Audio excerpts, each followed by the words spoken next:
So I don't know about you, but I feel like it's about time to go on another mushroom adventure. A little while back, I posted a video about 6 low-tech mushroom farms, but I wasn't able to cram in everything that I wanted to show you into that one video. So as promised, I have a few other things that I really want to show you, including an insanely productive shiitake mushroom farm, a really cool mushroom museum that had this enormous collection of mushrooms, possibly the largest collection of preserved mushrooms in the world. I'm also going to take you on a short trip to a Cordyceps mushroom farm and also to a Shaggy Maine farm where they're growing Coprinus comatus in a way that I had never seen before. So first off, let's explore the shiitake farm. Now, shiitake is one of those mushrooms that has both medicinal value, but is also a really popular culinary mushroom. In fact, shiitake is one of the most widely grown mushrooms in the whole world. Now, there are lots of different ways that you can grow shiitake, but one of the most efficient and one of the most common is to grow it on artificial logs. Let's take a look and see how this is done. I'm here at a shiitake mushroom farm, and they're just at the stage where they've inoculated all of the logs, and the mycelium is starting to work its way across the substrate. And again, we're way up high in the mountains here, and the air is incredibly humid. It's incredibly warm outside. But one of the things that's most fascinating about this particular shiitake mushroom farm is how low-tech it is. So the logs are inoculated and they're just kind of stacked on top of each other. They're all just kind of outside in these shade houses where they're colonizing and where the mushrooms are growing. Here at this farm, there's over 200,000 of these logs right now, and each one of those will produce up to 3 pounds of shiitake mushroom. So you can imagine how much mycelial potential is here with the shiitake growing through these artificial logs, and eventually will be fruiting up to 3 pounds of shiitake. So you can see all the shiitake, they're up on these shelves, and they're still colonizing. These are a little more advanced than the last ones I've shown you, but you can see the mycelium is still not fully worked its way through the log, but when it does, they'll come and they'll see little pins forming essentially underneath this plastic. And instead of taking off all of the plastic and fruiting it like you typically would with a fruiting block, all they do is come along and they cut a little bit right where the fruit is forming, and then it will fruit through that hole, and then they can continue along and come back and look and find for another pin and cut that as well. So they'll get as many as 4 flushes from each of these logs, which is why they can get up to 3 pounds of shiitake per log. And when you're looking down here, you can imagine 3 pounds of shiitake coming off each one of these logs, over 200,000 of them. That is a heck of a lot of shiitake. These artificial logs are grown on a substrate of hardwood sawdust that's been supplemented with wheat bran and millet. This allows for producing way more shiitake way faster than you would be able to if you're using real hardwood logs. The word shiitake is actually derived from Japan, where the mushroom grows on the shia tree, and take means fungus of, so shiitake means fungus of the shia tree. But the origin of shiitake cultivation actually goes way back over 800 years ago to the province of Qingyuan, China, where the method of cultivation was first discovered by Wusong Quang. He knew that shiitake grew on logs in the forest, but he discovered if you cut the logs in a certain way, you'd actually get bigger fruitings and larger fruits and better mushrooms. But as the story goes, sometimes despite the cuttings, it still wouldn't produce a great amount of shiitake. And at one point he got so frustrated and he furiously beat the log, but then soon discovered a few days after smacking the log and beating it, it grew tons and tons of mushrooms, and that is said to be the origin of the soak and strike method, where you take logs that have been inoculated with shiitake, you soak them, and then you strike them with a hammer. And this is even done in smaller bags, where you just kind of smack the bag around a little bit. That initiates pinning. This method of striking the logs allowed for a much better harvest, and also allowed for people to start cultivating shiitake mushrooms at scale. The discovery of shiitake cultivation actually brought so much prosperity to this area, and Wusong Quang is still really honored to this day. In fact, there's even a temple where it's dedicated to the history of shiitake, and people go and bring offerings to get better harvest on their own shiitake mushroom farms. Because still in that area where shiitake cultivation was discovered over 800 years ago, they're still growing shiitake absolutely everywhere. Anywhere there's kind of some free space, there's these shade houses where lots and lots of shiitake logs are being grown.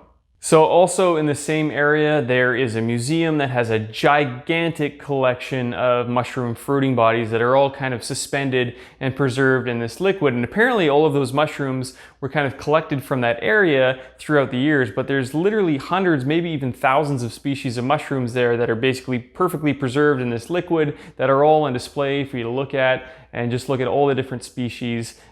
Basically any species that you can imagine is there at this museum. So that was really, really cool to see, and I honestly think this might be one of the largest collections of mushrooms in the world. And I've had a lot of people ask me, like, how are these mushrooms actually preserved? What liquid do you put them in? And honestly, I have no idea. They were just all suspended in a liquid. My best guess would be something like formaldehyde or some other, the typical way that they preserve biological specimens in liquid. But to be honest, I don't really know. It was just so cool to see.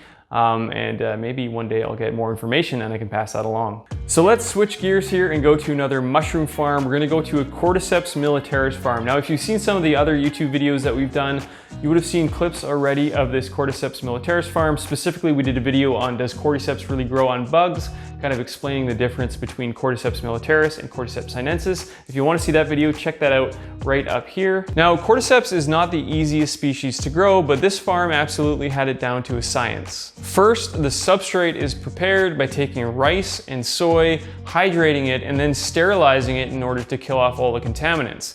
Eventually, once the substrate is sterilized, the Cordyceps militaris culture is added in and allowed to grow throughout that medium. And once that's all ready to go, they take it and they put it into a room that's very cool and covered in blue lights. Now, when I say cool, I mean like really cool. This room was at 13 degrees Celsius, around 55 degrees Fahrenheit. And that cool temperature not only initiates the pinning of the mushrooms, so getting them to start to form little fruit bodies, but also forces them to grow a lot slower, which increases the concentration of those beneficial compounds people are looking for in Cordyceps mushrooms, specifically a compound called cordycepin. The blue light is pretty important too because it kicks off that initial pinning of the mushroom, but also helps it throughout the growing cycle. Using blue light like this is not only used for Cordyceps militaris. I have seen it in other mushroom farms, specifically a bottle mushroom farm where they were growing king oyster mushrooms, but it does seem to be a lot more common when growing Cordyceps militaris. Now, Cordyceps is typically used as a medicinal supplement, but the original Cordyceps mushroom is something called Cordyceps sinensis, which grows on caterpillars and is just insanely expensive, so you never see it anywhere. When I'm saying insanely expensive, I mean like, $20,000 and up per kilogram. But growing Cordyceps militaris like this, you can cultivate it at scale, which makes it much more reasonable to be used as a supplement.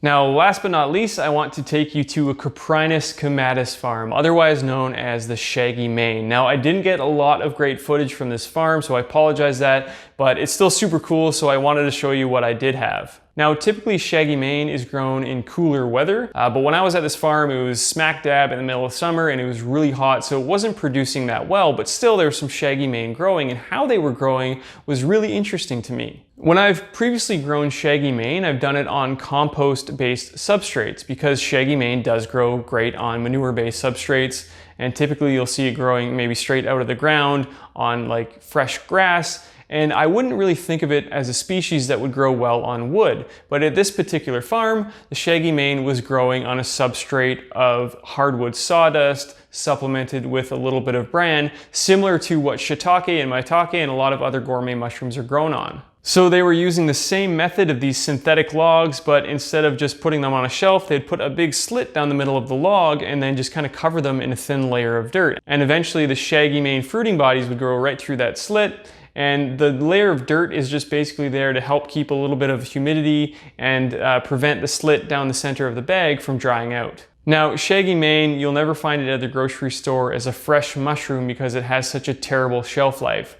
So typically what is done is the fruiting body is dried and then packaged and then sold as a dried mushroom, and that's what they were doing at this farm. It was no different. They take the fruiting body, they dry it out, they package it, and then they can sell it as a dried mushroom that can be rehydrated and put into soups or put into any other kind of dish. It was just so cool to see Shaggy mane farm like that again. It was growing totally different than I would have expected Shaggy mane to grow, and I think what I'm going to try and do one of these days is to try and replicate that and to try and grow Shaggy mane on hardwood, on maybe a gourmet sawdust fruiting block or on a lot smaller scale, and just try to duplicate this method. So that's it for this video, just a quick tour of some pretty cool mushroom places from around the world. I want to do a lot more of this stuff, so if there's anything you're interested in seeing, just let me know and I'll see if I can make that happen. So thanks so much for watching this video. If you enjoyed this video, if you enjoy mushrooms, feel free to hit that like button and feel free to subscribe if you want to see more videos on the magic of mushrooms.